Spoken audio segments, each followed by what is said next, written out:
본 방송에서 제공하는 정보는 투자 판단에 대한 조언일 뿐입니다. 투자에 대한 판단과 결정은 투자자 본인에게 있음을 알려드립니다.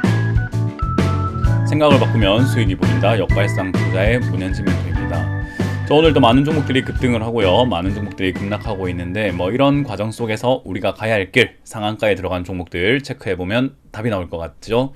오늘도 도움이 되신다면 좋아요와 구독 그리고 알람 설정까지 반드시 부탁드리면서 바로 출발해 보도록 하겠습니다. 자, 일단 시장 전체 분위기입니다. 일단 빠져내려가고 있죠. 일단 내려가고 있는 도중에 생기는 약간의 힘의 싸움이 시작되는 자리인 것 같아요.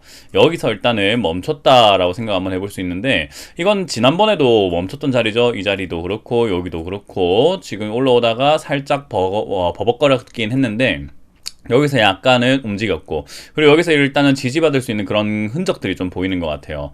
그래서 차트적으로 봤을 때 지금은 이렇게 떨어지고 있다가 이렇게 약간 깔때기형 차트가 나올 수 있다라고도 생각해 볼 수 있을 것 같아요. 이런 깔때기형 차트의 특징이라고 한다면요, 이렇게 만약에 만들어진다라고 가정했을 시 이렇게 만들어지게 되면은 밑으로 내려갈 수 있거나 위로 올라갈 수 있는 그 두 가지 가능성을 열어놓고 있는 거거든요.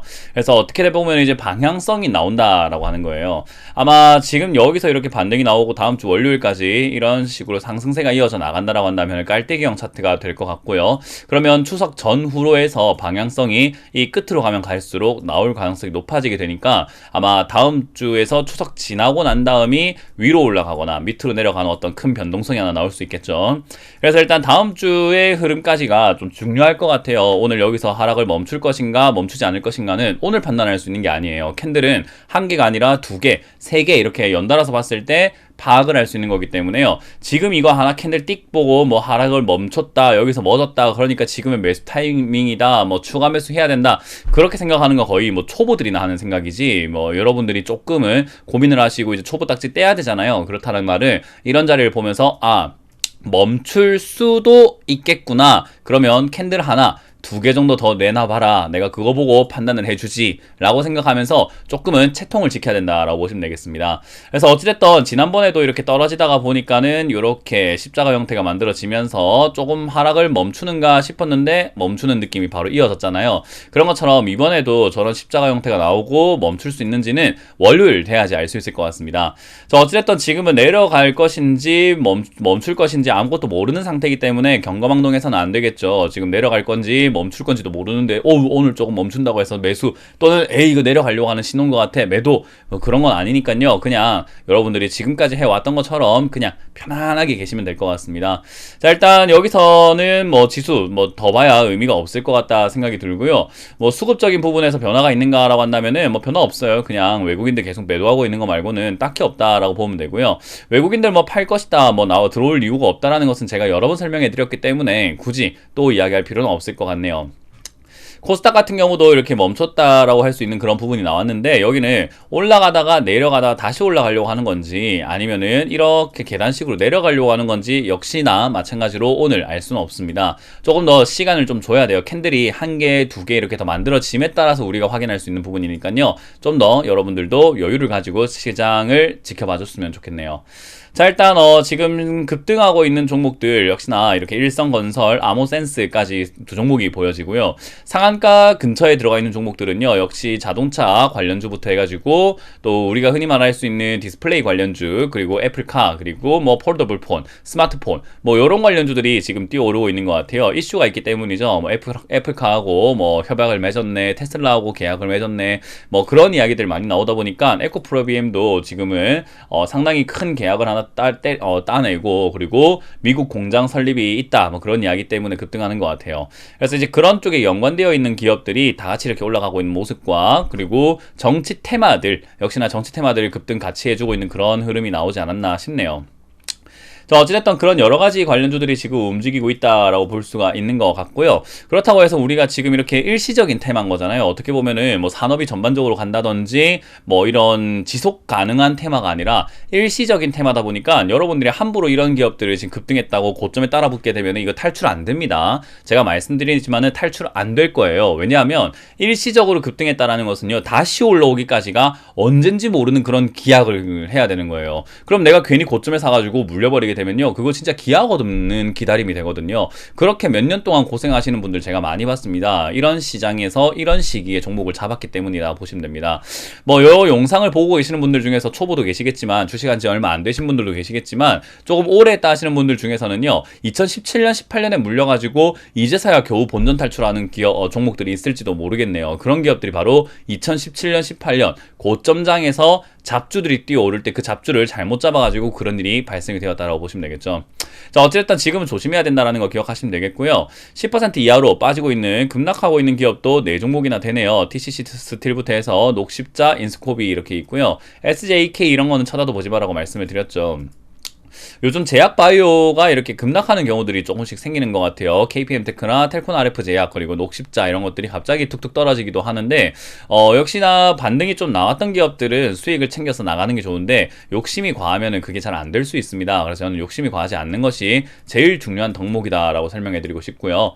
일단 역시 급등하고 있는 종목부터 바로 살펴볼 텐데요. 일성건설부터 보도록 하죠. 일성건설 굉장히 많이 올라오고 있는 기업인 것 같아요. 이게 예전부터 이제 윤석열 관련주로 엮여있던 기업이잖아요.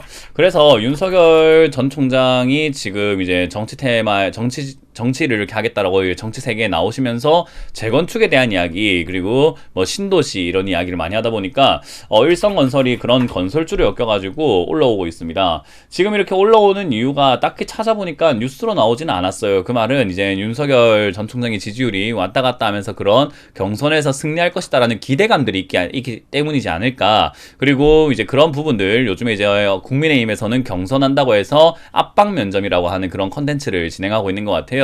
거기에서 이제는 뭐 조금 기대감이 나오고 있지 않은지 그런 생각이 듭니다.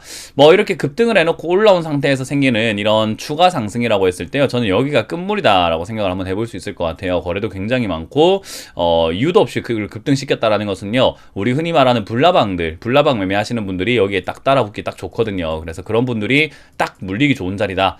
지점이 그래 보이죠. 그래서 이거는 제가 보기에는 역시 이제 끝물이니까 들고 계시는 분들 정리하시고, 신규로 들어가서는 안 된다라는 조언을 드려보도록 할게요. 자, 그리고 아모센스입니다. 아모센스 같은 경우는요, 이 고객사를 삼성전자로 둔 무선 충전 모듈을 만드는 그런 기업이라고 보시면 좋겠습니다. 그래서 이 무선 충전 그런 기능이라든지 기술 이런 것들을 갖고 있다 보니까 스마트폰 제조사 삼성에 공급한다 이런 이야기 나오고 있고요. 그런 뉴스, 그런데 오늘 올라온 이유는 뭘까? 삼성전자랑 연관되었나요? 라고 했을 때요, 애플카하고 연관이 되어 있는 것 같아요. 애플카랑 이제 LG전자 뭐 그런 이야기 나오다 보니까, 역시나 애플카가 지금 시장을 흔들고 있다 생각이 듭니다. 일시적인 이슈지 않을까 생각이 드는데, 어쨌든 애플카에도 무선 충전기가 들어가지 않겠느냐, 그러면은 이제 그런 쪽에서 사실 아모센스가 연관이 될 수 있다라는 거예요. 뭐 당장에 애플카의 뭐 충전 그런 내용부터 해서 자율주행 이런 쪽에 뭐 계약이 됐다 이런 뉴스는 찾기가 힘들죠. 그러니까 결국 분위기 따라 올라간 것 같아요.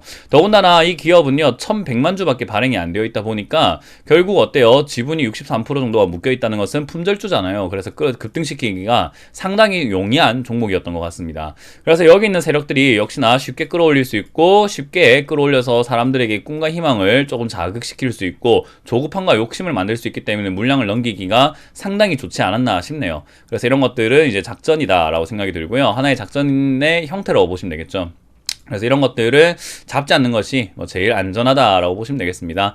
뭐 이거 외에도 자동차 관련주들 많이 올라오고 있잖아요. 제가 말씀드렸지만은 자동차 관련주는 아직까지 가능성이 있는 것 같습니다. 올라오지 않은 자동차 테마가 있다라고 한다면은 여러분들이 조금 파악을 하시면서 그런 자동차 테마부터 해서 디스플레이, 그리고 반도체 장비 업종들, 자동차 부품단 이런 쪽들을 여러분들이 같이 보신다면 충분히 수익을 창출할 수 있을 만한 기회가 생길지도 모르겠네요.